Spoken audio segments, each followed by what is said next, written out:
नमस्कार विद्यार्थी मित्रांनो, हीच ती जाहिरात आहे, आरोग्य डिपार्टमेंटची जाहिरात आहे.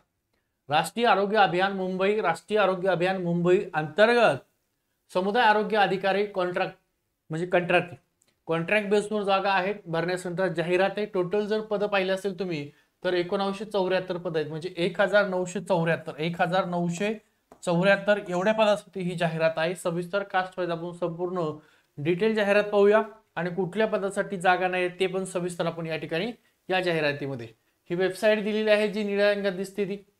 या वेबसाईटवर ही जाहिरात उपलब्ध आहे.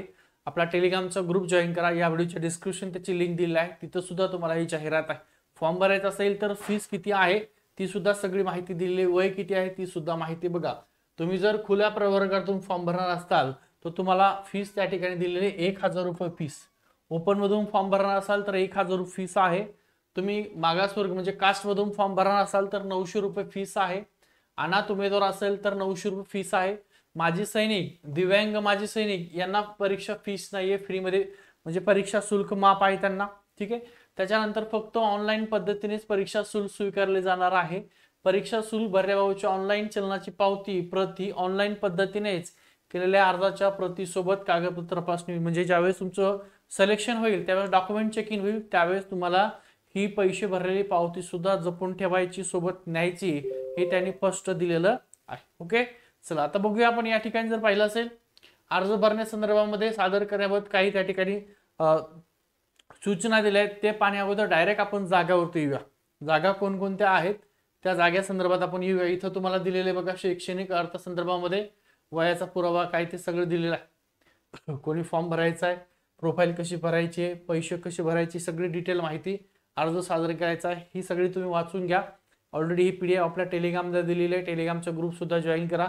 आता डायरेक्ट आपण येऊया सर्व जागेवरती येऊया. टोटल ज्या जागा आहेत कास्ट वाईज जागा ज्या कुठल्या आहेत त्या सगळ्या जागेवरती आपण येऊया. ओके, चलो ठीक आहे.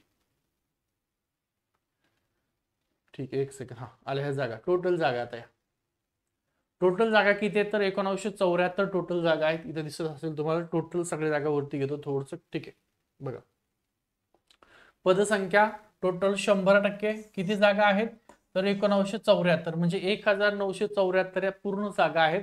आता कास्ट वाईज आपण जागा त्या ठिकाणी पाहूया. इथे जर पाहिलं असेल तर एससी 13% आरक्षण, 143 जागा एससी ला दिलेल्या आहेत. त्याच्यानंतर एसटी ला 60% जागा, 103 जागा एसटी ला आहेत. त्याच्यानंतर व्हीजे वाल्यांसाठी 3% आरक्षण, 30 जागा आलेल्या आहेत. एनटीबी साठी 3.5% आरक्षण, 29 जागा दिल्यात. आणि इथं धनंजय मुंडे यांनी सांगितलेलं आहे की एनटी ला जागा नाहीत, एनटीडी इथं डायरेक्ट 2% आरक्षण, 0 जागा दिलेल्या आहेत. त्याच्यानंतर एसबीसी कास्टला 2% आरक्षण, 72 जागा आहेत. ओबीसीला त्या ठिकाणी 19% आरक्षण, 243 जागा आहे. एससीबीसी कास्ट आहे तर एससीबीसी कास्टला 10% आरक्षण, 197 जागा आहेत. आणि ईडब्ल्यूएस ला सुद्धा 10% आरक्षण, 197 जागा आहेत. ओपन साठी 28% जागा रिक्त आहेत तर 900 जागा ह्या ओपनला आहेत. आता ह्या सगळ्या जागा टोटल झाल्या, मग त्या कास्ट वाईज तुम्हाला किती जागा येतात ते पण पाहणं गरजेचं आहे. एससी जर पाहिलं असेल तर सर्वसाधारण एससी ला 48 जागा आहेत. एससी ची महिला आहे त्यांना फॉर्म भरायचा असेल तर 43 जागा महिलांना आहेत. माजी सैनिक एससी चा 21 जागा आहेत. खेळाडू 7 जागा आहेत. प्रकल्पग्रस्त एससी 7 जागा आहेत. भूकंपग्रस्त 3% जागा म्हणजे 3 जागा आहेत. आणि पदवीधर अनुष्कालीनला 14 जागा, अशा टोटल 143 जागा ह्या एससीच्या आहेत. एसटीच्या 103 जागा जर पाहिलं असेल 35 जागा हे सर्वसाधारणला आहेत. 31 जागा हे एसटीच्या महिलांना आहेत. 15 जागा माजी सैनिकाला आहेत. 5 जागा खेळाडूला आहेत. 5 जागा ह्या प्रकल्पग्रस्तासाठी आहेत. भूकंपग्रस्ताला 2 जागा आहेत. आणि पदवीधर अनुष्कालीनला 10 जागा आहेत. कुणाच्या तर एसटीचा आहे. विजयला टोटल 30 जागा आहेत. त्या विजयच्या 30 जागांपैकी 8 जागा विजयच्या सर्वसाधारणला आहेत. 9 जागा विजयच्या महिलांना आहेत. 5 जागा विजयच्या माजी सैनिकला आहेत. खेळाडूला विजयच्या 5% आरक्षण, 2 जागा आहेत. प्रकल्पग्रस्ताला 2 जागा आहेत. भूकंपग्रस्ताला 1 जागा आहे. आणि अंशकालीन पदवीधर जो कोणी असतील त्यांना 3 जागा आहेत ह्या विजयता. आता एनटीबीचा विचार केला तर एनटीबीला टोटल 60 जागा आलेल्या आहेत. या 60 पैकी एनटीबीच्या सर्वसाधारणला 20 जागा आहेत. त्यानंतर महिला एनटीबी 18 जागा आहेत. माजी सैनिक एनटीबी 9 जागा आहेत. खेळाडू एनटीबी 3 जागा आहेत, प्रकल्पग्रस्त एनटीबी 3 जागा आहेत, त्याच्यानंतर भूकंपग्रस्त 1 जागा आहे आणि अंशकालीन पदवीधर 6 जागा ह्या एनटीबीच्या जागा. त्याच्यानंतर एनटीसी ला टोटल 29 जागांपैकी 10 जागा एनटीसीच्या सर्वसाधारणला आहे, 9 जागा ह्या महिलांना आहेत, माजी सैनिकाला 4 जागा आहेत, त्याच्यानंतर खेळाडूला 1 जागा आहे, त्यानंतर प्रकल्पग्रस्त 1 जागा आहे, भूकंपग्रस्त 1 आहे आणि अंशकालीन पदवीधरला एकूण 3 जागा आहेत. हे पाहिलं आपण एनटीसीचं. आणि आता एनटीडीचा जर विचार केला तर एनटीडीला 0 जागा आहे, एनटीडीला इथं जागाच दिलेल्या नाही, एकही जागा नाही. ठीक आहे. मग आता नेमकं कशामुळे झालेलं आहे ते जाहिरात रिपीट करतील किंवा मग त्याचं स्पष्टीकरण देतील, जे काय असेल ते, किंवा जागा त्या ठिकाणी एनटीडीला सुद्धा येतील. ओके. आता एसबीसीचा जर विचार केला, एसबीसीला एकूण 2% आरक्षण 72 जागा दिल्या आहेत, तर त्या 23 जागा ह्या सर्वसाधारणला आहेत, 22 जागा ह्या महिलांना आहेत, माजी सैनिकाला टोटल 11 जागा आहेत एसबीसीच्या, त्यानंतर खेळाडू एसबीसी 4 जागा आहेत, प्रकल्पग्रस्त 5 जागा आहेत, त्याच्यानंतर भूकंपग्रस्त 1 जागा आहे आणि अंशकालीन पदवीधर टोटल 7 जागा आहे. कोणाचा आहे? एसबीसीचा आहे.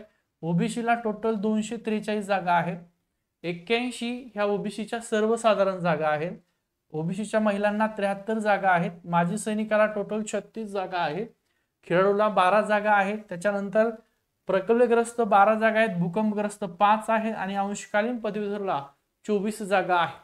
शक्यतो अंशकालीन पदवीधरच्या जागा रिकाम्याच राहतात, त्या परत ओपनला येऊन जातात किंवा त्या कास्टमध्ये सर्वसाधारणला ते जातात. एससीबीसी 10% आरक्षण 197 जागा आहेत आणि ईडब्ल्यूएस ला सुद्धा 10% आरक्षण 197 जागा आहेत. दोघांचा विचार केला तर दोघांना सुद्धा 64 जागा या सर्वसाधारणला आहेत. महिलांना 59 जागा, दोघांच्या महिलांना 59 जागा आहेत, 30 जागा ह्या माजी सैनिकाला आहेत, त्याच्यानंतर खेळाडूला 10 जागा आहेत, प्रकल्पग्रस्तला 10 जागा आहेत, भूकंपग्रस्तला 4 जागा आहेत आणि अंशकालीन पदवीधरला 20 जागा आहेत. असं टोटल दोघांच्याही 197 जागांचं विवरण आहे. त्यानंतर ओपनच्या जागाचा जर विचार केला, ओपन बघा. ठीक आहे. ओपन टोटल ओपनला 900 जागा आहेत, त्यातल्या ओपनच्या सर्वसाधारणला 297 जागा आहेत, ओपनच्या महिलांना 270 जागा आहेत, माजी सैनिक 135 जागा आहेत, प्रकल्पग्रस्त 45 जागा आहेत, भूकंपग्रस्त 45 जागा आहेत. ठीक आहे. खेळाडू 135 जागा आहे. नाही, माजी सैनिक 135 आहे, खेळाडू 45 आहे, प्रकल्पग्रस्त 45 आहे, भूकंपग्रस्त 18 आहे आणि अंशकालीन पदवीधर टोटल 90 जागा आहे. असं टोटल हे कितीच आहे तर 1974 जागाचं विवरण आहे. आणि या सगळ्या जागा कॉन्ट्रॅक्ट बेसवर जागा आहे. कशा आहेत? कॉन्ट्रॅक्ट बेसवर जागा आहे. त्याचा फॉर्म भरायचा आहे तुम्हाला. ही सगळी तुमची कास्ट निहाय रिक्त पदाची जाहिरात डिटेल दिलेली आहे. आता या ठिकाणी थोडंसं आपण खाली येऊया. फॉर्म भरायला त्याची वेबसाईट सुद्धा दिलेली आहे, त्या वेबसाईट जाऊन तुम्हाला फॉर्म भरायचा आहे. वरती दिलेली आहे बघा, ही nhm.maharashtra.gov.in प्रसिद्ध केली जाईल. प्रवेश परीक्षा 100 गुणाची असणार आहे. ठीक आहे. बघा, आता प्रवेश परीक्षा आरोग्य विभागाने निवडलेल्या परीक्षा केंद्रावर घेतली जाईल. तुम्ही फॉर्म भरल्यानंतर जे काही परीक्षा केंद्र तुम्ही निवडणार आहात तिथं तुमची एक्झाम घेतली जाणार आहे. इथं जर पाहिलं असेल तर तुमची परीक्षा 100 प्रश्नांची असणार आहे. एमसीक्यू टाईप मध्ये तुमचे प्रश्न असणार आहे. एका प्रश्नाला 1 गुणाचा असेल, कोणतीही निगेटिव्ह मार्किंग सिस्टीम नाहीये. ठीक आहे. उत्तीर्ण होण्यासाठी तुम्हाला 100 पैकी किमान 45 गुण प्राप्त झाले तर तुमचं त्या ठिकाणी काय विचार केला जाणार आहे. आणि प्रश्नपत्रिका भारत सरकारने शिफारस केलेल्या अभ्यासक्रमावर आधारित असणार आहे. हा तुमचा त्या ठिकाणी अभ्यासक्रम, टेस्टचा नेम दिलेला आहे, नंबर ऑफ क्वेश्चन दिलेला आहे, मॅक्झिमम मार्क दिलेले आहेत आणि तुमची व्हर्जन काय आहे, लँग्वेज मराठी इंग्रजी दोन्ही मध्ये प्रश्न असणार आहेत. तर इथं बघा, बेसिक कन्सेप्ट हे तुमचं टोटल टेस्ट दिले आहेत वेगवेगळे.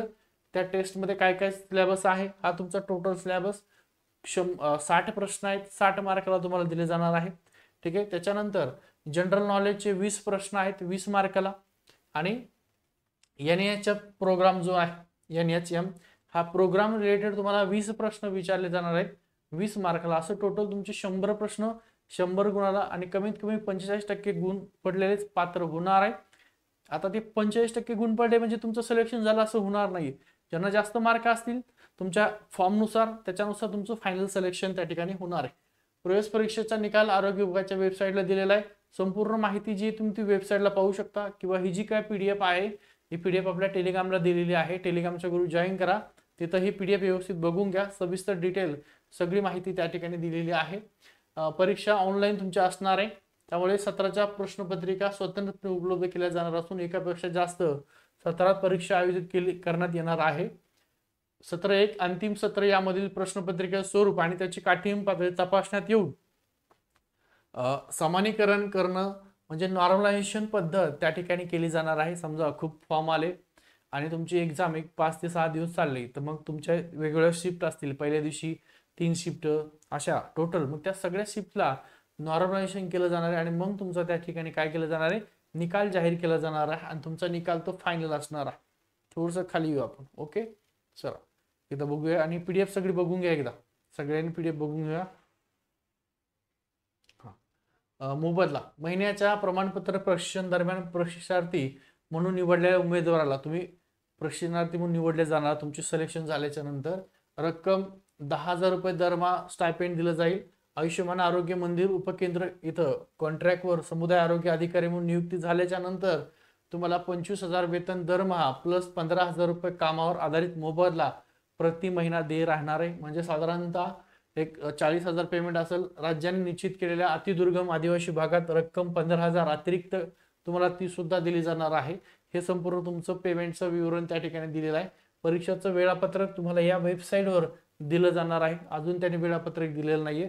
फॉर्म भरायला सुद्धा तुम्हाला त्याच वेबसाईटचा काय करायचं आहे, आधार घ्यायचा आहे. सर्वसाधारण अटी दिलेला उमेदवार हा महाराष्ट्र राज्याचा रहिवासी असला पाहिजे, म्हणजे त्या ठिकाणी त्याच्याकडे डोमासाईल सर्टिफिकेट असावं.